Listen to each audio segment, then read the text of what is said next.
Hello everyone. Thanks for watching. Don't forget to subscribe.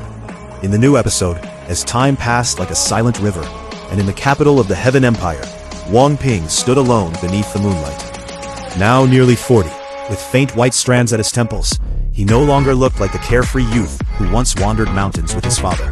He had just finished studying a vast map before stepping outside into the quiet night. Gazing at the moon, a trace of longing surfaced in his eyes as he softly said, "I wonder if Father is also watching this world right now." At that moment, Qing Yi approached from behind and gently draped a cloak over his shoulders, and she said, "The night wind is cold. Rest early." Wang Ping then turned slightly and held her hand, asking with a gentle smile, "Qing Yi, what do you think our dad is doing right now?" His words caused Qing Yi's face to flush red like a young girl, despite all the years they had spent together, and she softly corrected him, "It should be your dad." But Wang Ping only laughed lightly, his voice filled with warmth as he said, "My father is your father." Hearing this, Qing Yi's heart felt sweet, and she followed his gaze toward the moon, replying softly, "Dad should be resting." However, Wang Ping slowly shook his head, his eyes revealing a deep, almost unexplainable connection as he said, "I can feel that Father is watching me right now." Far away in vast Water City, beneath a quiet tree in the courtyard of the Wang mansion, Wang Lin withdrew his gaze from the distance. Wang Lin sat alone, his figure now aged and solitary as autumn leaves drifted down around him. Time moved on, 5 years, then more, while the school of heaven rose and empires fell. In the Heaven Empire's capital, Wang Ping was wearing the dragon robe, while standing high above, looking down at the world. Beside him, Qing Yi silently accompanied him. The officials of the Heaven Empire looked up at their new emperor. They could never see through this person. It was as if nothing in this world had any value to him. It was as if even him standing here today was just him trying to prove something to someone. Wang Ping's eyes swept past the world beneath him and looked into the distance. Yet Wang Lin remained unchanged, to all of this silently observing, without interference. In the inn he frequented daily, life carried on with ordinary chatter. The waiter, now the owner, would bring him wine and gently advise, "You are getting old. It is best to drink less." To which Wang Lin would simply smile and reply, "Today I'll drink only 1 jug." Nearby, others spoke of him, without knowing who he truly was. The waiter would sigh and say, "This elder Wang is a man with a bitter life. He's this old and has no children to accompany him." While the cashier behind the counter added, "I heard from a servant girl from their mansion that he had a son. However, the son left home many years ago and never came back." Wang Lin listened quietly, his expression unchanged as he drank and gazed out the window for hours, as if his sight could cross countless miles. At dusk, the old servants came to the inn. They thought that their master was getting old. After drinking, there should be someone with him. Otherwise, they feared he would fall and hurt himself. Wang Lin and the old servants walked under the rising moonlight as they returned home. After telling the old servants to leave, Wang Lin sat down in the courtyard and looked up at the sky as he muttered, "Time passed very quickly. Ping is already 47 years old. Perhaps he has found some clues himself." Years later, Wang Ping was sitting in the head position, inside a golden tent in the army's camp. He walked out of the tent, his eyes past several of the passing soldiers, before looking at Quilian Mountain in the distance. Wang Ping's face looked slightly older, and his hair was completely white. After becoming a supreme ruler among mortals, all of the things he had to worry about made his heart feel fatigue. He suddenly missed the 19 years of his childhood, and everything he experienced in the village when he was a boy. While he was looking at the Quilian Mountain, pondering, Qing Yi walked out from the tent. She stood next to Wang Ping and softly said, "You said that was where you grew up. Do you want to go see it?" Wang Ping sighed and said, "Let's go see." A par of sergeants followed, as Wang Ping and Qing Yi walked toward Quilian Mountain. When Wang Ping, now emperor, returned to the place of his childhood, he stood before a village that felt both familiar and distant. Faces had changed, time had taken its toll, and memories lingered like fading echoes. His face revealed bitterness. In a flash, many years had passed. He wasn't able to recognize the people he was familiar with back then. "Let's go to the back mountain. Grandpa's son is buried there." Qing Yi let out a sigh and walked forward with Wang Ping. Just as he turned away with a sigh, a weak, uncertain voice from the crowd called out, "Wang Ping." Wang Ping stopped. He turned around, and his gaze fell on a villager. It was a woman who looked about 40 years old. The woman appeared to be slightly old, but in Wang Ping's eyes, he seemed to see the girl who said, "I hate you." And in that single moment, the past and present collided, bringing all the years of separation rushing back into his heart. At this very moment near the distant planet Yunxia, greed was moving like a meteor. He looked at planet Yunxia as he sniffed. "Just as I entered the northern domain, I had a hunch that there was treasure here, and followed its aura." Greed stared at planet Yunxia for a bit. After hesitating for a moment, he flew toward it. "This old man has to see what kind of treasure this is." Greed licked his lips. Near Fallen Moon Village, time seemed to pause as past and present collided. A middle-aged woman stepped forward, her voice trembling as she whispered, "Wang Ping, it is you." Hearing this, Wang Ping walked toward her, studying the face that had long lost its youthful appearance, and gently smiled, saying, "Zhou Ruotong." The woman bit her lower lip, her eyes filled with emotion, and after a long silence, she revealed a graceful smile, and said, "I recognized you the moment I saw you. After this many years, you still came back." Beside her stood a shy little girl, and when Wang Ping asked, "Is this your daughter?" the woman nodded, and told the girl, "Call him uncle. He was your mother's childhood friend." The girl hid behind her mother, and softly said, "Uncle." Wang Ping smiled kindly and asked, "What is your name?" But the girl only clung to her mother in fear. With a sigh, Wang Ping said, "I'm going to the back mountain to pay respects to Grandpa's son." As he walked away, the little girl suddenly gathered courage and called out, "Uncle, my name is Xu Nianping." Hearing this, Wang Ping paused slightly and murmured, "Nianping, Nianping." Her name is Nianping. Nian means to remember, and Ping refers to Wang Ping, yet he did not turn back. After he left, the strong man beside Zhou Ruotong sighed and said, "Why did you do this?" To which she gently replied, "Brother, don't talk about this anymore. I'm content in being able to see him again." Wang Ping whispered, "Qingyi, I think I'll visit my father soon. I haven't seen him in almost 20 years. 10 years passed by quietly without any waves being set off. The 62-year-old Wang Ping looked quite old. On this day, it was the 35th year since Wang Ping had left his father. Wang Ping stepped down from his position as supreme leader of the mortal world. After getting on a carriage with Qingyi, he slowly headed toward his father. Wang Ping finally returned to Vast Water City with Qingyi. Inside the quiet and aged Wang mansion, Wang Lin had already prepared a meal, as if he had been waiting all along. When they entered, Wang Lin looked up with a gentle smile and said, "Come and sit down, the dishes are still hot." Overwhelmed, Wang Ping fell to his knees, tears streaming down his face as he called out, "Dad," while Qingyi also knelt and softly said, "Dad." Wang Lin helped them up and simply said, "Let's eat." The long-separated warmth slowly returned during the meal. But when the night deepened, Wang Lin looked at Wang Ping and slowly said, "Pinger, what do you want to ask?" Wang Ping finally voiced the question he had carried for decades. "Dad, I want to know about my mother." After a long silence, Wang Lin's eyes filled with distant memories as he looked toward the stars and said, "I'll tell you a story. Far away from here, there is a cultivation planet called Suzaku." His voice carried the weight of centuries as he began recounting his life. And as the story unfolded, Wang Ping stared at his father as he listened to the story.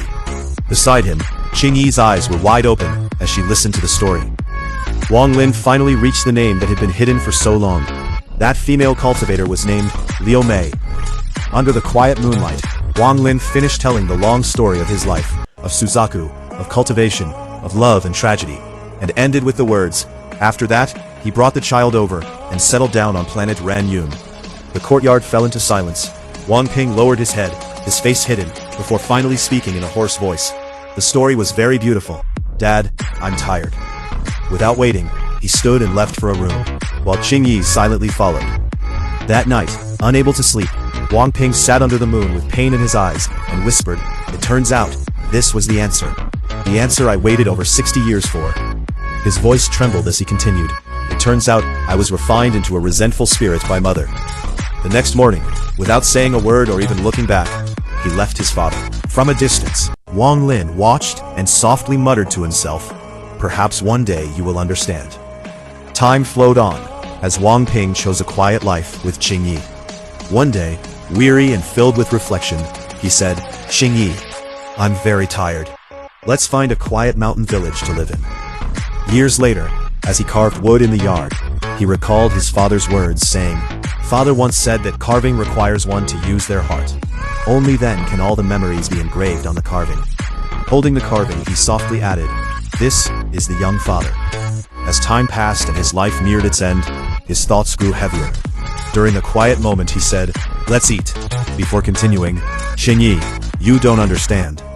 He revealed his deepest fear, saying, "In my heart, aside from the question about my mother, I had another doubt I dared not ask about. I had a feeling that this doubt was the real reason why father wouldn't let me cultivate." Feeling his end approaching, he spoke with resolve. "Xingyi, I can feel that I have reached the end of my life. I fear I don't have much time left. You are a cultivator and can live longer than me. Once I die, please send me to my father. As for you, you are free. However, no matter how much time passes, you are not allowed to forget that you belong to me for one reincarnation cycle." When she tried to respond, he stopped her and said, "It has been hard for you these years. As a cultivator, you can change your appearance. In order for me not to feel lonely, you have been gradually making yourself age with me. I, Wang Ping, will never forget this. If there is another life, I will never forget you."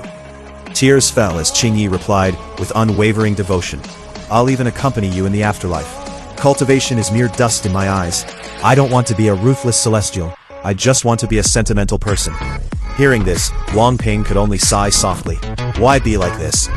Yet far beyond their quiet life, a new storm was approaching. Across the stars, a terrifying figure rode a roaring thunder beast toward planet Ranyun. This was Thunder Taoist, a true messenger of the Thunder Celestial Temple, who coldly sneered, "There are even people who dare to impersonate a messenger of the Thunder Celestial Temple.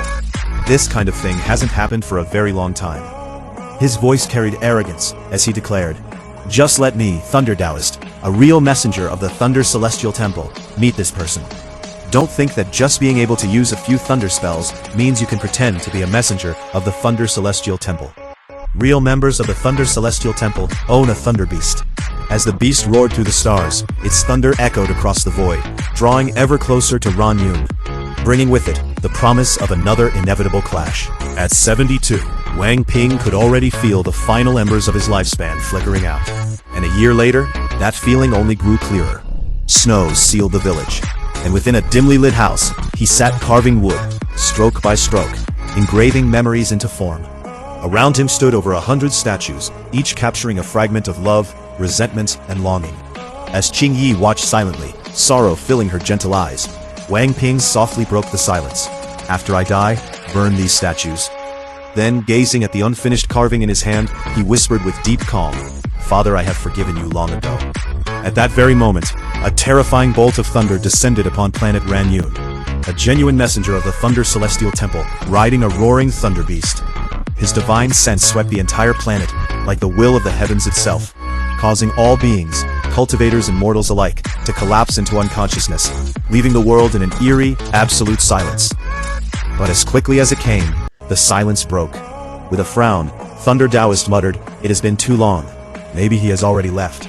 That person sure is lucky." Yet just as he turned to leave, his gaze sharpened.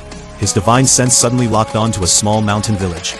In that instant, Xingyi's body trembled as she coughed blood, and Wang Ping, startled, asked softly, "Xingyi, what's wrong?" Before she could answer, a terrifying presence descended into their home. He slowly spoke, his voice cold and indifferent. "Interesting. No wonder you didn't pass out. It was like this." His eyes locked onto Wang Ping, as if trying to peel apart every secret hidden inside him. The air inside the room grew heavier. Wang Ping stepped forward without fear and asked calmly, "Who are you?" Xingyi's breathing became unstable, but she still stood firmly in front of Wang Ping. Her body trembled slightly, yet she did not retreat even half a step. Wang Ping gently reached out and held her arm. Xingyi shook her head, her voice low but firm. "I'm fine." The Thunder Taoist glanced at her briefly, then shifted his attention back to Wang Ping. A faint smile appeared on his lips. "Immortal, yet unaffected by my divine sense, and even able to remain calm in front of me." He took a step forward. "You are not simple." Wang Ping looked directly at him. His expression did not change. "I am just a mortal," he replied calmly. The Thunder Taoist chuckled softly. "Just a mortal?" His voice suddenly turned sharp. "Do you think I cannot see through you?" The pressure in the room increased instantly. Cracks began to form along the wooden walls, and the fire in the corner flickered violently, as if it would extinguish at any moment. Xingyi's face turned pale again. She clenched her teeth and said, Senior, please. Before she could finish, Wang Ping gently pulled her back. Qingyi, stand behind me. Qingyi froze. She looked at Wang Ping, her eyes trembling. But Wang Ping shook his head slightly. Trust me. For a moment, Qingyi hesitated. Then slowly, she stepped back. However, her hands still held onto Wang Ping's sleeve tightly. The Thunder Taoist watched this scene with interest. A mortal, protecting a cultivator. How amusing. He raised his hand slightly. A strand of lightning gathered at his fingertips, emitting a faint crackling sound. Let me see, what exactly makes you different? At that moment, Wang Ping suddenly spoke. His voice was calm. You came here because I didn't faint. The Thunder Taoist paused slightly. Wang Ping continued. But what you are looking for is not me.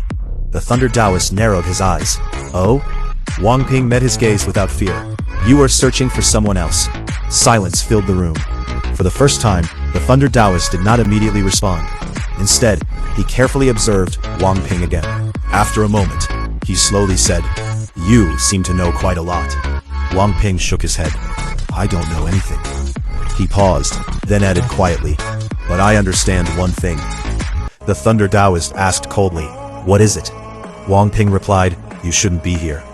The moment those words were spoken, the lightning in the room suddenly surged violently. The Thunder Taoist's expression turned cold, bold. His voice echoed like thunder. Do you know who you are speaking to?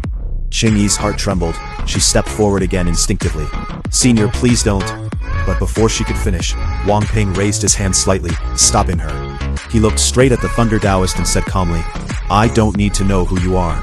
A brief silence followed. Then Wang Ping continued, But I know, my father wouldn't like you being here. At that exact moment, far away in Vastwater City, Wang Lin's eyes were filled with killing intent. The calmness of 70 years shattered in an instant. He took one step forward and disappeared. On the frozen plains beneath a storm-filled sky, the clash began the moment Thunder Taoist fixed his gaze on Wang Ping and said with interest, It turns out you're not human. Before his words even faded, Wang Ping's body trembled, and the shadow behind him twisted violently. In an instant, the Celestial Guard puppet emerged and struck with a punch so powerful it created a deafening sonic boom, rushing straight toward the Thunder Messenger. Unfazed, Thunder Taoist formed a seal, lightning gathering in his palm as he countered. But the puppet smashed through it and collided with his hand, sending a destructive force raging through his body. Forced back, Thunder Taoist's eyes lit up with excitement instead of fear, as he laughed, top-quality puppet. Yet his retaliation was merciless. With a single step, lightning engulfed the entire house, shattering it into nothingness. As the storm of thunder closed in, Qingyi stood firmly before Wang Ping, while he himself remained completely calm, as if the heavens collapsing would not shake him. Watching this, Thunder Taoist's eyes narrowed with curiosity before he muttered, Interesting. No wonder you didn't pass out. It was like this.